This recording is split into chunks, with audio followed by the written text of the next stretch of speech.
Tarvarius Moore having a great camp, was a cornerback his rookie year. They moved him back to free safety. He has no future at free safety on this team, or at least not anytime soon, because Jimmy Ward has 3 years left on his deal. Should the Niners move him back to corner? If so, why? If not, what do you do with him? Maverick start. Well, are you saying like move him back to like outside cornerback, or are you saying what do you do with him? I think he should play on dime situations, being that a sixth defensive back, I think would be big for this defense. I mean, against the Chiefs in the Super Bowl, he got beat, I think, once or twice, but he also made a couple big plays. And I think he needs to be on the field more, but I wouldn't necessarily say an outside starting cornerback, because I think just Emmanuel Mosley has better upside on that. Yeah, don't move him back to corner. I mean, they're giving him looks there, and he has proven better than Jimmy Ward. But just because you're playing better than someone doesn't necessarily mean you're good. I mean, sure, you're having success. It means you're decent, good, you're talented. You got some versatility with you, and that's why I agree with Maverick. Like, yeah, use him in like dime setup, so that way he gets like the lesser matchups and it proves more favorable. But I actually kind of liked what I saw from him when he got those safety starts when Ward was out. Angles needed some work. Nose for a ball needed some work, but a lot of it was kind of also last minute because they thought Ward was going to be good by then with the collarbone, and just safety is just his natural position to a degree. I know he had that experience outside corner. He's not in uncharted waters there. Maybe he could be a versatile back. Maybe not just keep him as like that queen piece, that chess piece, where it's like, all right, we can just move him, because a lot of times with the safety that they have, they don't really view him as just strictly safeties. They view him as like defenders. It's just like Ward and Hart sometimes come in the box and they'll play in that look. It's just whatever they can see, they can get the use from him. He's versatile, he's good. But if we're trying to pick a sole one, I wouldn't move him at corner, because I don't think he has that natural like technique to really like follow and really lock someone down or really create that much of a speed bump. Unless, like I said, it's a lesser matchup. I agree. I would keep him at safety. He's a better fit there. Just the way that he plays better with his eyes towards the ball instead of having his back to the ball. And you have that versatility though to be able to come down and play inside.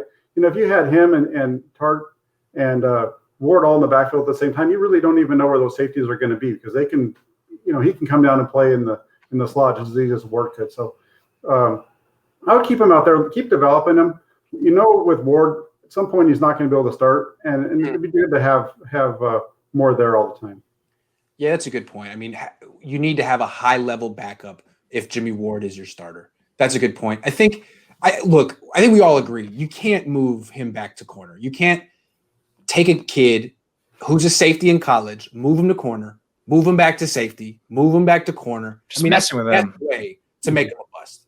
So you can't do that to him. That being said, if I were Tony Oden and I was an outsider and I wasn't in charge of what they did the first few years, my background is man-to-man coverage, and I was just looking at all these DBs for the first time, I'd be thinking, I wish I got my hands on him sooner. Maybe he has some real upside in man-to-man coverage. From what I've seen in practice, he can really cover. I mean, he's not going up against outside receivers. He's going up against tight ends mostly, but he can really cover, even chasing man-to-man with his back to the quarterback. But so I think what's interesting, they're giving him some reps at nickel. He's in the middle of the field. He can't match up with maybe all nickel backs. I mean, all slot receivers, because he's so big, and going against a guy like Trent Taylor would be tough. But going against a guy like Jawan Jennings, he can cover. I mean, he can cover tight ends really well. So I don't know what they do. They don't want to use dime that much. They want to be in base and nickel, and that's why they have fast linebackers. They want to be strong against the run and have guys who can play zone coverage. But if Tony Oden gets him to play more man-to-man coverage, Moore has to be on the field, because I think he's even better in man-to-man coverage than Tart is. I think he's that good. He's a 4'3" guy with height and length, and he looks pretty – I mean, he's entering his third year, so he's not like a skinny kid anymore. So that's – I don't know. I think that's their project. That's their conundrum for the year, is figure out a way to use Tarvarius Moore on defense for more than a handful of plays a game, because he might be a playmaker too. Or he might be awful, and I could just be reading into all of this. Who knows? We'll see. I wish we had preseason, because I feel like I've been trying to describe what's going on in practice, but you guys normally at this point would be able to see things for yourself. This is a weird year. Yeah, it makes it easier for us to be like, all right, you definitely, if like, all right, are you true or are you not what I see in practice? Because if you don't translate it to it's a simple preseason game, then at least we know, like, all right, jury's still out on this guy. It's just a practice warrior. All right, guys, we've done about an hour. Thanks so much for sticking with us. We'll be back next week. Jackhammer, thanks for coming on. Maverick, Jose, thanks you guys. See you soon. Talk to you guys.